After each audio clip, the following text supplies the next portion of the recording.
Police ইদানিং তারা রমজানে খুব পর্দানশীল হয়ে গেছে। তারা ইদানিং মুখ না ডেকে কোনো জায়গায় বের হইতে পারে না, এমনকি টিস করবার ভয়ে তাদের নেম প্লেটটাও তারা ঢেকে রাখে, যাতে পরবর্তীতে তাদেরকে আইডেন্টিফাই করা না যায়। রমজানে তো আমরা পুলিশ পর্দানশীল হইতে বলি নাই, কিন্তু যেই পুলিশ জনগণের বিরুদ্ধে আচরণ করবে, জনগণের বিপক্ষে তার পেটোরা বাহিনীকে লেলিয়ে দিবে, আমরা বলতে চাই জুলাইকে তোমরা ভুলে যাইও না, জুলাইকে ভুলে যাইও না। জুলাইয়ে 50,000 পুলিশ নিখোঁজ হইল, যারা পরবর্তীতে চাকরিতে জয়েন করে নাই। এখন সেই নিখোঁজের পরিমাণ হচ্ছে 20,000, তার মানে বাকি 30,000 খুনি এখন পুলিশে আবার নতুন করে জয়েন করেছে।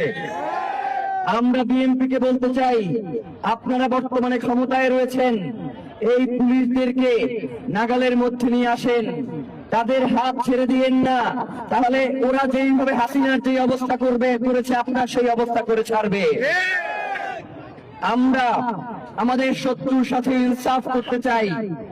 আমাদের যেই ভাইটাকে ইনকিলাব মঞ্চের প্রোগ্রামে শুধুমাত্র তার দাড়ি টুপি এবং জুব্বা পরার কারণে বেধড়ক পেটানো হয়েছে, আমরা দেখেছি গতকালকে যারা দুঃখ পেয়েছে ওই দিন তারা উল্লাস করেছিল, কিন্তু আমরা কিন্তু গতকালকে উল্লাস করি নাই।